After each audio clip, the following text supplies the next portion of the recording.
Bonjour. Bonjour. Puis, comment ça va? Bien. Vous avez un bon été? Est-ce qu'il y en a qui attendent de prendre des vacances? Oui. Oui, OK. Bon, ben, on va vous souhaiter de joyeuses vacances. En attendant, travaillons un petit peu ce matin. Ça ne sera pas très, très éreintant quand même. C'est un message, comme vous voyez à l'écran, intitulé « Conserver l'unité de l'esprit ». C'est une phrase qu'on retrouve dans les Écritures, dans Éphésiens, chapitre 4. Nous allons regarder les versets 1 à 6. Qu'est-ce que ça veut dire conserver l'unité de l'esprit? Si vous avez votre Bible ce matin, je vous inviterai à l'ouvrir justement dans Éphésiens, chapitre 4. Nous allons considérer quelques versets dans ce chapitre-là. Le premier verset que j'aimerais lire se trouve au verset 1, les versets 1 à 3, et aussi les versets 4 à 6. On va commencer le verset 1 qui dit « Je vous exhorte donc, moi, le prisonnier dans le Seigneur, à marcher d'une manière digne de la vocation qui vous a été adressée, en toute humilité et douceur, avec patience, vous supportant les uns les autres, vous efforçant de conserver l'unité de l'esprit, d'où le titre, le thème du message d'aujourd'hui, parle le lien de la paix. On continue à lire. Il y a un seul corps, un seul esprit, comme aussi vous avez été appelés à une seule espérance par votre vocation. Il y a un seul Seigneur, une seule foi, un seul baptême, un seul Dieu et Père de tous, qui est au-dessus de tous et parmi tous et en tous. Ça, c'est un verset qui ressemble à « Je suis le chemin, la vérité et la vie. Nul ne vient au Père que par moi. » Il y en a beaucoup, je les entends presque crier, même s'ils ne sont pas ici ce matin, crier de toute leur force. « Mais que c'est étroit, votre prédication ce matin! » Mais j'ai lu la parole de Dieu. Et vous avez vu ce verset, les versets 4 à 6, nous allons revenir sur cette liste-là. Imaginez un groupe où chaque membre ferait à sa guise. J'ai déjà fait partie presque de groupes comme ça, où chacun faisait pas mal ce qu'il voulait. Hein, c'était le chaos, ça allait mal, ça prend un certain leadership. Et puis, imaginez-vous un groupe où tout le monde ferait comme il lui plaît. Au contraire, un groupe doit fonctionner, on sait bien, comme une unité. Comme dans un grand orchestre. Je suis toujours impressionné quand j'entends une chorale, des chanteurs. Même nos petits chanteurs qu'on a ici dans l'Assemblée, puis que les dames ont préparé longtemps d'avance, puis ils viennent chanter pour nous. Un orchestre avec la musique, les différents instruments. Je me rappelle à l'école, on avait un 45 minutes par semaine où le professeur nous réunissait. Il fallait apprendre, il fallait écouter la musique, puis deviner quel instrument de musique était joué, puis le noter. Et ensuite, on en parlait en groupe. Moi, ça m'impressionne beaucoup. Je ne sais pas vous, mais de voir que tout ça, ça fait une harmonie, ça joue ensemble. Si quelqu'un se trompe le moindrement, on va l'entendre. Ceux qui sont musiciens, ils peuvent comprendre ce que je dis encore beaucoup plus que moi, là, parce que c'est tellement important de travailler ensemble dans un orchestre et d'émettre un son vraiment harmonieux qui est plaisant à entendre. C'est de la même façon, l'Église est une unité et nous devons prendre bien soin de protéger cette chose-là. La bonne procédure à suivre, le groupe devient une unité cohérente. Ils ont la bonne note, le bon son mélodieux. Quel devrait être notre slogan? Disons pour l'Assemblée, pour l'Église locale. Est-ce qu'on pourrait dire une Église, un seul esprit? Est-ce qu'on pourrait dire une Église, une mission? Ou une Église, un seul Seigneur? Mais vous allez me dire, je présume que ce sont tous de bonnes réponses. En effet, ce sont de bonnes réponses. C'est de très bonnes devises. L'unité de l'Église, le lien et la paix sont des qualités, je dirais, fragile, fragile, qu'il faut protéger, qui doivent être bien conservées. L'Église primitive de Jérusalem constitue un bon modèle, je crois. Au vu de cette Église, dans le livre des Actes, chapitre 2, nous retrouvons plusieurs signes vitaux. Et j'aimerais en mentionner quelques-uns. Premièrement, la prière est mentionnée. Et je pense qu'ici, dans l'Église, on a mis l'accent beaucoup là-dessus. Il y a aussi le Saint-Esprit. Une fois qu'on est né de nouveau, on reçoit le Saint-Esprit. Le leadership, d'avoir des anciens, des diacres, des responsables, l'école du dimanche, toutes les activités de l'Église sont nombreuses. Il y a aussi l'engagement, non seulement les responsabilités, mais s'engager dans quelque chose. Et bien sûr, nous avons notre guide par excellence, la parole de Dieu, notre guide, la Bible.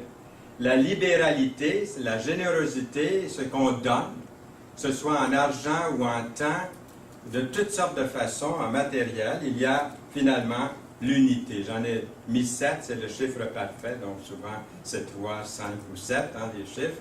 Mais il y en a 7, il y en a sûrement d'autres aussi. Mais ce sont les principales, je crois, les signes vitaux de l'Église de Jérusalem, on les retrouve assez facilement. Il y a un mot dans le deuxième chapitre des Actes, dans Acte 2, qui se traduit par, de deux façons, qui se traduit par d'un commun accord ou tous ensemble.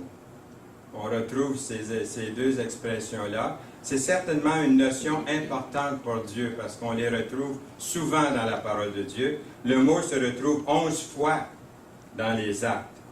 Nous lisons par exemple, tous d'un commun accord persévéraient dans la prière, dans Acte 1, 14. Nous lisons dans Acte 2, 46, ils étaient chaque jour tous ensemble, assidus au temple. Ils élevèrent à Dieu la voix tous ensemble, dans Acte 4, verset 24. Ils se tenaient tous ensemble, dans Acte 5, 12. Après nous être réunis tous ensemble, dans Acte 15, verset 25. Pour qu'une Église soit en bonne santé, nous croyons tous, j'espère, je crois, que c'est très important de vivre dans cette unité, dans une unité biblique. Et au cours des 63 ans, comme je mentionnais tout à l'heure, de ma vie chrétienne, j'ai vu des églises, j'en ai vu quelques-unes dans mon expérience, qui ont connu de grandes croissances assez rapides dans le passé. 63 ans, c'est long, hein? Il y a plusieurs étapes. Et puis, on en voit des choses. Et plusieurs conversions. J'ai vu des églises où il y avait eu beaucoup de conversions. Il y avait eu beaucoup de baptêmes par immersion, de grands projets de construction, qu'on a construit des fois des grandes affaires pour répondre aux besoins en espace de la congrégation qui était en pleine croissance. Mais tout à coup, j'ai vu de mes yeux littéralement cette Église se déchirer. On ne sait pas pourquoi, on peut des fois pas mettre le doigt dessus. L'Église qui se déchire par des luttes de pouvoir, des luttes de toutes sortes. Et les problèmes n'étaient pas causés nécessairement par des différences doctrinales. La vie d'une Église est toujours précaire. Elle repose sur la vulnérabilité des membres, l'Église, chacun de nous. La Bible dit, « Voici, oh, qu'il est agréable, comme ce matin ensemble, comme il est agréable, qu'il est doux pour des frères et des sœurs, hein? Ça veut dire les deux, de demeurer ensemble, dans le psaume 133, le verset 1. Jésus a prié, vous allez voir dans un instant la prière que Jésus a faite, quelques heures juste avant qu'il fût arrêté, puis amené pour être crucifié. Voici la prière qu'il a faite. Il a prié, « Ce n'est pas pour eux seulement que je prie, mais encore pour ceux. » Qui sont ceux ici? Pour ceux qui croiront en moi par leur parole. Vous êtes ici ce matin, je suis là. Il a prié pour vous, il a prié pour moi, afin que tous soient un comme toi, Père, tu es en moi, et comme je suis en toi, afin qu'eux aussi soient un, en nous, pour que le monde croie. Je trouve donc qu'ils ne croient pas assez vite, hein? Pour que le monde croie. Quand est-ce qu'ils vont croire en masse, en groupe? Pour que le monde croie que tu m'as envoyé. Jean 17, versets 20 et 21. Le Seigneur continue. Je leur ai donné la gloire que tu m'as donnée afin qu'ils soient un, comme nous sommes un. Moi en eux et toi en moi, afin qu'ils soient parfaitement un et que le monde connaisse que tu m'as envoyé et que tu les as aimés, comme tu m'as aimé. Pourriez-vous trouver une meilleure prière, une plus belle prière? Êtes-vous content d'entendre la prière de Jésus pour vous et pour moi, pour nous tous, ici ce matin dans Jean 17? Il est concevable de croire que cette Église de Paul, ou cette épître, je devrais dire plutôt, de Paul aux Éphésiens, l'épître qu'il a écrit, la lettre aux Éphésiens, dont les versets que nous avons lus tantôt, au début du message, je crois que cette lettre-là est à l'origine d'une lettre circulaire. Ce n'était pas uniquement pour Éphèse, la lettre, mais c'était une lettre pour partager, c'était une lettre à distribuer. Ce n'est pas uniquement à l'Église d'Éphèse, bien entendu, pour l'Église d'Éphèse, mais aussi, quand j'ai lu dans des anciens manuscrits, le mot Éphèse n'était même pas trouvé au début de certains manuscrits, au début de l'Épître. Alors, ce qui laisse à croire que c'était, on voit par le contexte, c'était à Éphèse, mais ça laisse croire que c'était une lettre circulaire qui pouvait être distribuée dans toutes les églises et dans tous les temps jusqu'à notre époque à nous. Tellement que, quand j'ai préparé le message dans Éphésiens chapitre 4, je me suis dit, et j'ai appelé Noël, j'ai dit, est-ce que je pourrais recommencer la prochaine fois au chapitre 1 pour la prochaine série, et puis faire une étude dans cette belle épître de Paul aux Éphésiens. Il y a tellement de choses pour moi, pour nous les chrétiens, et pour tous, de tous les milieux, de toutes les époques. On peut donc considérer cette épître comme une déclaration générale de l'enseignement chrétien à tous les chrétiens du monde entier. L'apôtre Paul prend 3 chapitres pour décrire tout ce que Dieu a fait pour vous et pour moi, pour nous, en Jésus-Christ. Nous avons toutes sortes de bénédictions spirituelles dont il fait mention. Et j'en mentionne quelques-unes ici. Premièrement, l'adoption. Il nous a adoptés comme ses filles, comme ses fils. C'est pas beau ça? Nous sommes ses enfants. Il nous a aussi rachetés, le rachat. Le pardon de nos péchés, c'est quelque chose de grand. Les gens vivent avec beaucoup de culpabilité aujourd'hui. Mais moi, je suis délivré de cette culpabilité-là. Satan, des fois, peut venir mettre la culpabilité dans mes pensées. Mais j'en suis complètement délivré parce que Jésus a pris ma culpabilité, a pris mon péché. Le Seigneur m'a pardonné, m'a purifié de tout péché. Son sang m'a purifié de tout péché. Et j'ai reçu le Saint-Esprit en moi. Le Saint-Esprit vit en vous si vous l'avez reçu comme Sauveur et Seigneur. Ça ne veut pas dire qu'on est sans péché, mais il nous garde de vivre dans le péché. Je vous cite souvent les paroles du docteur Hahn qui dit « A Christian is not sinless, he's sinless ». Oui, Michel, pour Michel, que en anglais, elle aurait tout de suite catché ça. Là. A Christian is not sinless, he's sinless. J'aime beaucoup, j'ai la misère à traduire ça en français. Mais le chrétien ne vit pas dans le péché parce qu'il a le Seigneur pour l'aider. Nous étions autrefois morts dans nos péchés, nous lisons dans l'Écriture, mais maintenant, nous avons goûté à la richesse de sa grâce. Je voulais mettre aussi l'héritage que nous avons en lui. Et nous avons la richesse, l'infinie richesse de sa grâce et aussi sa miséricorde. Puis au chapitre 4, le verset 1, il y a un changement majeur, tout à coup, dans la lettre aux Éphésiens. Moi, j'appellerais ça une sorte de penture. Au chapitre 4, il y a une penture. Qu'est-ce que ça fait, une penture? Bien, une penture sur laquelle la porte s'ouvre. Il y a comme une porte qui s'ouvre toute grande au chapitre 4. L'avez-vous vu? Il dit « Je vous exhorte ». Ah, Je vous exhorte. Mais ce qui change, ce qui fait la penture, c'est ça. Donc, ça c'est la penture. Après avoir dit ce qu'il a dit dans les 3 premiers chapitres, il dit, je vous exhorte donc. Il y a quelque chose qui va se passer là. Je vous exhorte donc, Éphésiens chapitre 4, verset 1.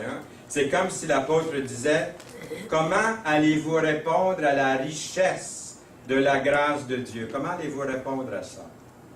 Est-ce que ça va faire une différence, l'infinie richesse de la grâce de Dieu dans votre vie? Est-ce que ça va faire une différence dans la façon dont vous vivez? Donc, je vous exhorte. Hein, si on inverse ici la petite phrase. Paul fait valoir aux chrétiens de faire preuve de zèle dans la préservation de l'unité de l'Église et le lien de la paix. Dans les versets qui suivent, l'apôtre nous apprend comment utiliser ou comment être sûr qu'elle existe cette unité dans l'Église. L'unité du corps de l'Église, l'Église, le corps de Christ, est mise à jour, si on peut dire, ici pour utiliser un terme qu'on connaît bien en informatique. Mettre à jour. Des fois, ça nous joue des tours quand on met à jour nos ordinateurs. Mais avec le Seigneur, il ne nous trompe jamais. Et puis, il y a 4 principes que j'ai trouvés au moins, là, qui favorisent l'unité dans l'Église. On va en prendre une. Tiens, la première. L'unité dépend de votre caractère, du caractère chrétien, de mon caractère. Parce qu'on fait partie de l'Église, on est des pierres vivantes dans l'Église. Alors, l'exhortation de l'apôtre Paul, il liste 5 vertus dans cette exhortation. Et la première, ici, que je note, c'est l'humilité. Il y a aussi la douceur, la patience, la tolérance mutuelle, puis l'amour. Quand je regarde cette liste-là, si je prends par exemple l'humilité, bien, aujourd'hui dans notre monde, c'est chacun pour soi. C'est l'individualisme qui existe. On fait valoir ses droits, beaucoup. On vit à cette époque-là, je crois. Alors c'est difficile de faire passer une telle qualité. C'est plus une qualité, je pense, pour le monde. Ça serait peut-être vu comme de la mollesse. Prenez le mot douceur. Eh bien, le mot douceur, si vous essayez de mettre ça en pratique aujourd'hui, vous allez peut-être vous faire traiter de bonasse. La douceur. Les Romains, ce n'était pas une qualité pour les Romains du temps du Seigneur d'être doux. C'était vu comme un défaut. C'était vu comme quelque chose de bonasse. C'est vraiment des qualités qui viennent de l'esprit. C'est pas quelque chose de naturel d'être humble et puis d'être doux. Être doux, ça ne veut pas dire être bonasse. On peut être doux, ça peut être comme un point de fer dans un gant de velours. Une ferme douceur. Ou une douce, tiens, mettons-la comme ceci, une douce fermeté. On peut être ferme, mais être doux. On peut dire non. Qu'est-ce que ça veut dire? Ça veut dire non. On peut dire non! Est-ce que c'est plus fort? Ça paraît plus fort, mais c'est pas très doux. Mais je peux dire non. Je n'avais pas ta cigarette, ou j'avais pas ton alcool, ou j'avais pas ta drogue, ou j'avais pas bien plein de choses. C'est les choses qui me sont venues à l'esprit, là. Mais il y a plein de choses comme ça, je peux dire non, avec douceur. La patience. Je me rappelle au tout début de l'Assemblée, ici, on était 4 ou 5 anciens. On s'entendait très bien, on était tous des amis. Je vous nomme Serge Lafrance, Peter Fagan, Jim Yorgi, puis Jack Harvey et moi. On était 5. Puis on s'entendait bien, on était des amis, on a fondé l'Assemblée ici. Et puis un jour, on était réunis devant l'Assemblée, puis chacun donnait un petit témoignage. Et puis quand il est arrivé autour de Jack Harvey, il dit, lui aussi, on s'entend bien, on s'aime beaucoup, les anciens ont pris ensemble. Mais il dit, je trouve donc que Fernand n'a pas de patience. on s'était parlé franchement. Et puis il trouvait que j'avais pas de patience des fois avec les autres anciens peut-être. Mais j'avais besoin moi aussi d'être repris, j'avais besoin aussi comme les autres. Et puis, vous voyez, c'était au tout début, là, ça fait de 38 ans de ça, ce que je vous dis. Là. Ça fait 38, ça fait 38 ans. Si je pense à 1972, oui, ça fait 38 ans, c'est ça. Donc, j'espère que dans 38 ans, j'ai appris un petit peu à être patient avec mes frères et sœurs. Mais des fois, on trouve que ça va pas assez vite. Et puis, on perd de patience avec un, on perd de patience avec l'autre. Et puis, mon épouse me dit que je suis très, très patient pourtant. Donc, j'essaie de me vanter un petit peu, de m'acheter. Mais c'est quand même pas là ce matin, je peux peut-être dire ça, mais elle va entendre le message un peu plus tard, là, comme ceux qui ont écouté le CD ou le DVD. La tolérance mutuelle, ça aussi, j'ai besoin d'apprendre là-dessus, la tolérance. On voit quelque chose qui se passe, puis on est intolérant. Pour la personne ne s'en rend peut-être pas compte. Mais nous, on est là, puis on dit, mais gars, on n'arrive pas à être tolérant. C'est bien marqué, la tolérance mutuelle, et ce qui surpasse tout, puis ça vient vraiment tout englober, c'est quoi? C'est l'amour, C'est l'amour, finalement. Nous avons ce beau verset dans le verset 2 du chapitre 4, en toute humilité et douceur, avec patience, vous supportant les uns les autres avec amour. On les a, là, on l'a le verset ici, verset 2 dit ça. Alors, Paul aborde deux raisons principales. Deux raisons principales de conflits dans l'Église, des conflits de personnalité, l'orgueil qui est sous-jacent, l'orgueil, et des conflits d'opinion. Ça arrive assez fréquemment. Nous avons des exemples dans les Écritures. Nous avons Évodie et puis Syntyche dans Philippiens 4. Nous allons regarder des versets dans Philippiens si vous voulez ouvrir. D'abord, lisons d'abord Philippiens 2, les versets 2 à 8. Paul écrit « Rendez ma joie parfaite, ayant un même sentiment, un même amour, une même âme, une même pensée. Ne faites rien par esprit de parti ou par vaine gloire, mais que l'humilité vous fasse regarder les autres comme étant au-dessus de vous-même. » Et l'apôtre continue en disant que chacun de vous, au lieu de considérer ses propres intérêts, considère aussi ceux des autres. Ayez en vous les sentiments qui étaient en Jésus-Christ. Existant en forme de Dieu, il n'a point regardé son égalité avec Dieu comme une proie à arracher. Puis ensuite, il ajoute au verset 7 du chapitre 2, « Mais il s'est dépouillé lui-même en prenant une forme de serviteur, en devenant semblable aux hommes, et il a paru comme un vrai homme. Il s'est humilié lui-même, se rendant obéissant jusqu'à la mort, même jusqu'à la mort de la croix, dans Philippiens 2, 7 et 8. Pourquoi l'apôtre Paul donne-t-il cet avertissement dans Philippiens? Pourquoi l'apôtre Paul a-t-il le sentiment que c'était nécessaire de faire cet avertissement? Qu'est-ce qui se passait dans l'Église de Philippe à ce moment-là pour que Paul écrive ces mots-là? Quand Paul a écrit cette lettre aux Philippiens, il y avait évidemment un conflit dans l'Église de Philippe, entre deux femmes, entre deux madames dans l'Église. Évédie et Syntyche, dans l'Église, ce conflit menaçait l'unité de l'Église, le lien de la paix. Au verset 2, verset 3a, nous lisons « J'exhorte Évodie et j'exhorte Syntyche à être d'un même sentiment dans le Seigneur. Et toi aussi, fidèle collègue, oui, je te prie de les aider. De les aider. Il y a une place pour ça dans l'Église. Aider ceux et celles et ceux qui ont combattu. Puis ce qui est frappant ici, c'est qu'elles ont combattu pour l'Évangile avec l'apôtre. Donc, c'était des femmes serviables, c'était des femmes fidèles au Seigneur, qui aimaient Dieu, qui aimaient la parole. Mais on n'est pas exempt d'être une cause de trouble quelquefois. Même si on aime le Seigneur, puis on est spirituel, puis qu'on est engagé. Donc, l'exhortation ici, c'est aide-les. Aide-les. Ça nous rappelle, en tout cas moi, une petite église, et ça c'est une histoire vraie que je vous dis là, où un certain missionnaire a commencé son ministère, l'Église était divisée pendant des années à cause de deux femmes dans l'Église. Ces deux femmes-là avaient de fortes personnalités, avaient des caractères assez forts. Et puis la moitié de l'Église suivait, si vous voulez, on va l'appeler Marie. Il y a la moitié de l'Église qui suivait Marie.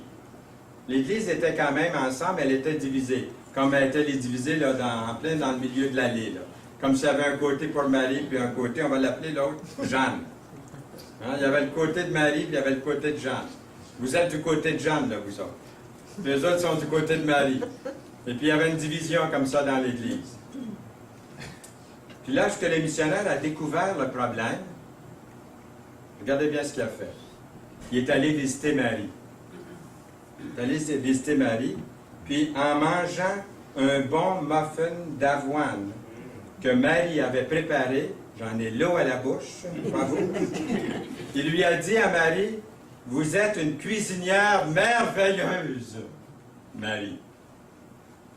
Ces muffins sont super, super. » Et puis le missionnaire ajoute, « J'ai bénéficié d'une conversation agréable hier et d'un morceau de tarte aux pommes avec Jeanne.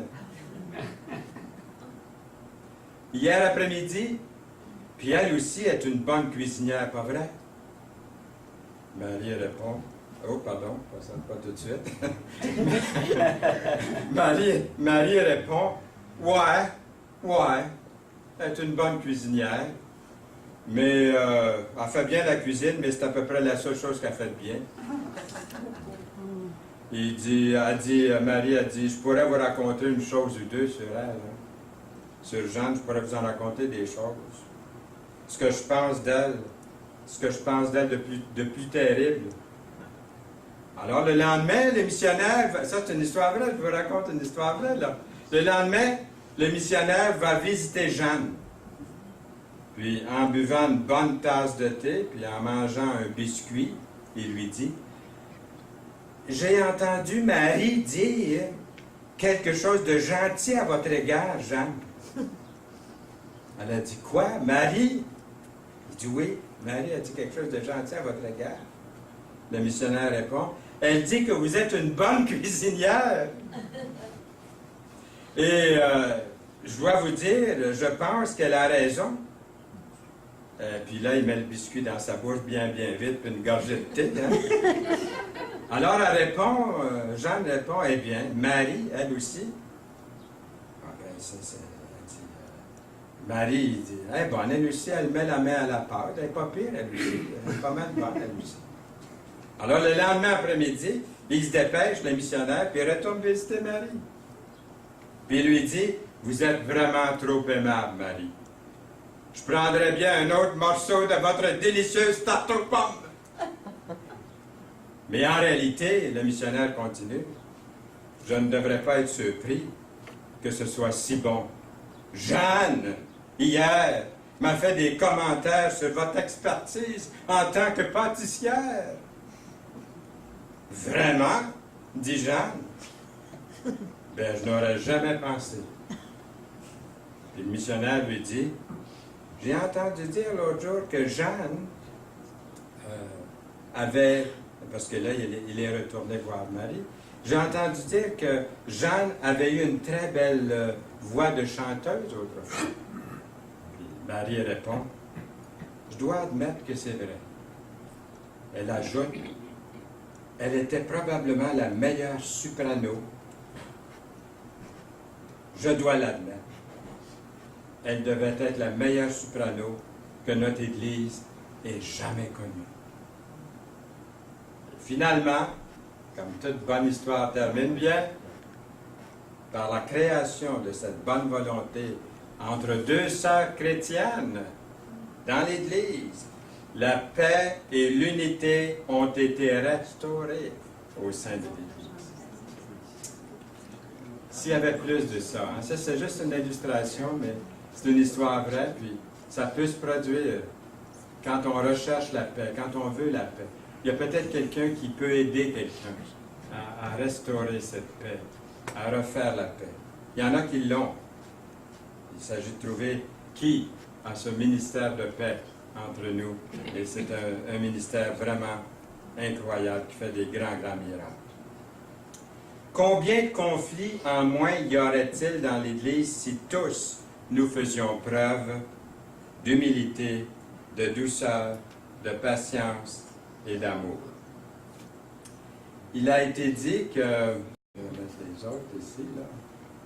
Il a été dit que l'humilité, puisqu'elle paraît au haut de la lettre, de la liste ici, on a dit que l'humilité, qui, lorsque vous savez enfin que vous l'avez, cette humilité, en réalité, vous l'avez perdue. Donc, c'est une qualité à développer, mais on ne se vante jamais d'être humble. Hein? Il faut rechercher l'humilité puis laisser faire le reste. Je pense que ça va devenir évident. L'Écriture dit « Dieu résiste aux orgueilleux, mais il fait grâce aux humbles. » Dans Jacques, chapitre 4, verset 6. N'est-ce pas que l'orgueil est souvent la source de discorde, de conflit? On voit ça dans le prochain verset. Dans la 3e épître de Jean, nous lisons « J'ai écrit quelques mots à l'Église, mais Diotrephe, qui aime à être le premier parmi eux, ne nous reçoit pas. » Dans 3 Jean 9. Je suppose que l'orgueil est quelque chose que chacun de nous a à combattre dans une certaine mesure. Est-ce que je me trompe? C'est comme le mari qui priait à haute voix, « Ô Seigneur, fais de moi un succès. Et s'il te plaît, Seigneur, veuille me garder humble. » Et puis sa femme était assise à côté de lui, puis elle enchaîne à haute voix, « Ô Seigneur, donne-lui du succès. Moi, je vais m'arranger pour le garder humble. » Amen. Il y a une voiture qui a dérapé sur une chaussée mouillée, puis a percuté un poteau de téléphone, blessant le chauffeur. Puis une femme se précipite pour offrir son aide, mais aussitôt, un monsieur l'écarte en lui disant « Ôtez-vous de là, madame, ôtez-vous de là, j'ai mon certificat de premiers soins. » Alors, la femme reste à côté un bout de temps, puis après un instant, la femme poliment lui tape sur l'épaule, puis lui dit « Pardon, monsieur, quand vous serez arrivé à la partie où vous devez appeler un médecin, dites-le-moi. » Dites-le-moi. Ce serait merveilleux de toujours traiter les autres avec humilité, avec douceur, avec patience, dans l'amour mutuel. Pas toujours facile, vous allez dire. Nous lisons, ayez les mêmes sentiments les uns envers les autres. N'aspirez pas, nous l'avons lu tantôt, je crois, à ce qui est élevé, mais laissez-vous attirer par ce qui est humble. Ne soyez point sages à vos propres yeux, dans Romains 12, verset 16. Nous lisons aussi, et tous dans vos rapports mutuels, revêtez-vous, comme un vêtement, revêtez-vous d'humilité, car Dieu résiste aux orgueilleux, mais il fait grâce aux uns, dans 1 Pierre 5 et verset 5b. On retrouve à peu près le même verset dans Jacques, chapitre 4, verset 6, que nous avons lu tantôt. Deuxièmement, l'unité découle de la fraternité chrétienne. Nous avons vu tantôt du caractère chrétien et aussi de la fraternité chrétienne dans Éphésiens 4, les versets 4 à 6. Dans l'Église, il existe un groupe diversifié de gens. On est tous d'accord là-dessus. Il existe une variété d'âge dans l'Église. Il y en a qui aiment les personnes âgées. J'ai appris ça avant l'Assemblée aujourd'hui. C'est merveilleux. D'autres aiment les jeunes. Il y en a qui sont allés en prendre soin en haut. Il y a des différents âges ici. Adultes, enfants, adolescents, des personnes âgées. Il existe une variété de milieux aussi, à la fois culturels et religieux. Il existe une variété de métiers, de professions dans l'Église. Une variété de talents dans l'Église, d'intérêts. Alors, comment une Église peut-elle, de cette expérience d'une aussi grande diversité, connaître une véritable unité? On est tous différents. Bien, je vais vous dire pourquoi. Parce qu'elle est fondée sur la fraternité dans le Seigneur Jésus-Christ. C'est ça, la réponse. Pas vrai? Oui. Ce qui nous unit, c'est quoi? C'est beaucoup plus grand que ce qui pourrait nous diviser. Nous sommes unis dans le Seigneur. Lorsque nous sommes devenus chrétiens, le Seigneur nous a ajouté à son corps l'Église. Aucun chrétien n'est orphelin. Aucun. Nous sommes chacun une partie de l'Église, à la fois locale et à la fois l'Église universelle. Il y a un seul corps, l'Église. Deuxièmement, nous partageons l'Esprit de Dieu. Nous avons tous, en effet, été baptisés dans un seul esprit, pour former un seul corps, soit juif, soit grec, soit esclave, soit libre. Et nous avons tous été abreuvés d'un seul esprit dans 1 Corinthiens 12, 13. Le même esprit qui cherche à me guider vise également à vous guider. Le même esprit qui cherche à me convaincre de péché vise également à vous convaincre de péché. Le même esprit qui apporte la sainteté et la transformation dans la vie d'autrui vise également à mettre la sainteté et la transformation dans votre vie, dans notre vie. L'unité du corps sera menacée dans l'Église et si certains se laisseraient diriger par leurs propres besoins égoïstes ou leurs désirs de la chair, plutôt que par l'Esprit ou plutôt que par le Saint-Esprit, de la façon que l'Esprit veut le faire. Nous partageons aussi une seule espérance. L'espoir que nous partageons, c'est quoi? Nous l'avons dit brièvement tantôt, le retour du Seigneur Jésus-Christ. Il va venir. L'espérance du ciel, la vie éternelle. C'est cette espérance qui nous donne le focus lorsque la vie devient un peu floue. C'est cet espoir qui nous maintient lorsqu'on passe par les plus dures épreuves, difficultés de la vie, si on n'avait pas le Seigneur. Ensuite, nous partageons un seul Seigneur. Jésus est Seigneur, il est l'alpha et l'oméga, le premier, le dernier. Et en dehors de lui, il n'y a rien d'autre. Il n'y a rien d'autre.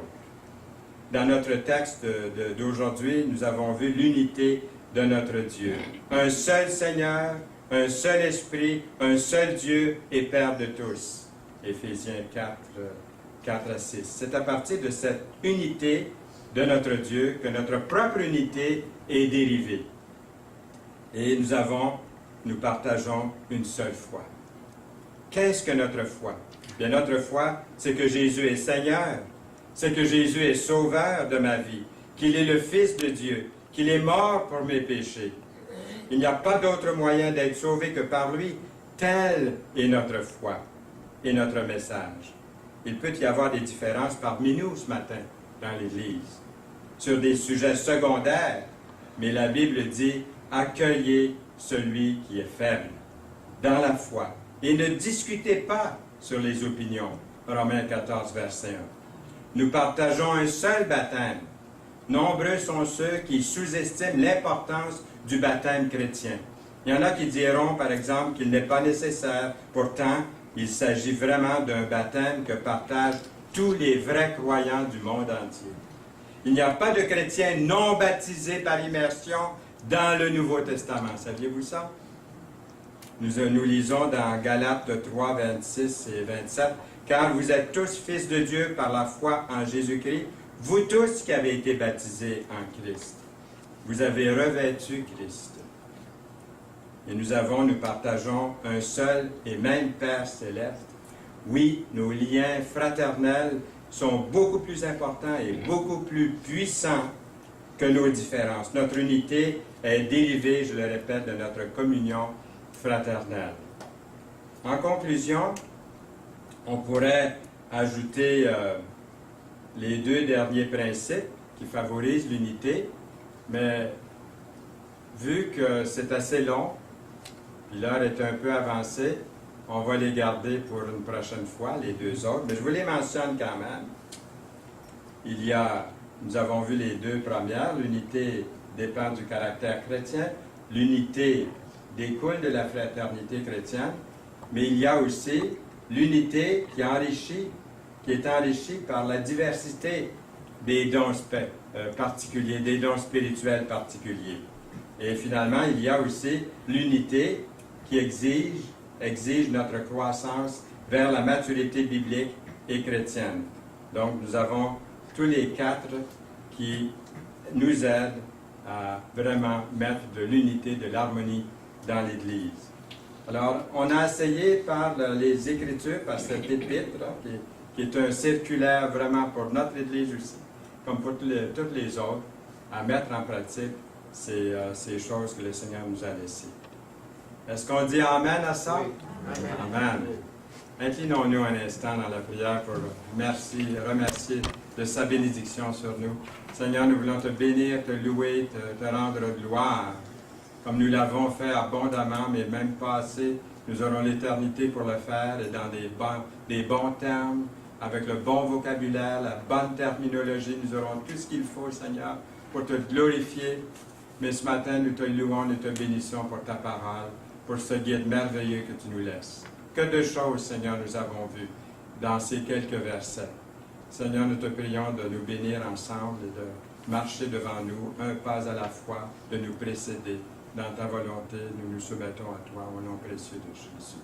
Amen. Amen.